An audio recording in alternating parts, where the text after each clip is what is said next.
Hi everyone, we're going to make my brown rice salad. We're going to start off with the dressing. So I've got 1/3 cup of olive oil, 4 tablespoons of less sodium soy sauce, 3 tablespoons of freshly squeezed lemon juice, 1 clove of garlic that I crushed. So in here I have half a teaspoon of salt, half a teaspoon of black pepper, and 1/8 of a teaspoon of coriander. 2 teaspoons of granulated sugar. We're going to whisk this together and then we're going to set it to the side. So I cooked up 3 cups of brown rice, and I just used the minute brown rice. So in a large bowl I put the rice. I'm adding 1 red bell pepper that I've chopped, 3 stalks of celery that I've chopped. Oh, sorry about that. So I've chopped up 4 Mexican green onions, and what they are is the green onions that have been left to grow longer and larger. So they're a lot larger than the regular ones. 1 cup of fresh spinach leaves that I have chopped roughly. A 14.5 ounce jar of marinated artichoke hearts that I have drained.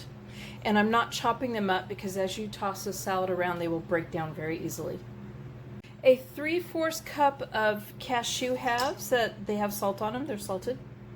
And if you wanted less sodium, you just get the ones that were not salted, of course. And this is 1 1/3 cup of sweetened dried cranberries. I'm going to toss this and mix it all around. Now sometimes I add chicken to it, so if you wanted some meat to this, you could add some, maybe about a pound of boneless, skinless chicken breast or chicken thighs. You would just bake them in the oven for about an hour with just some salt, generously salt and pepper it, maybe a little paprika, and cover it, and then for 10 minutes uncovered, and then you want it to reach 165 Fahrenheit. Or you could actually grill some chicken if you wanted to make it even healthier and to put in here. You just chop it up and add it in. I'm adding the dressing now. I gave it a quick stir since it had been sitting. And now I'm going to toss it around and coat all the salad. There you have the salad. You could serve this as a lunch or a side dish or even as a full meal. And it will keep for about 3 days in the refrigerator. So thank you guys for watching.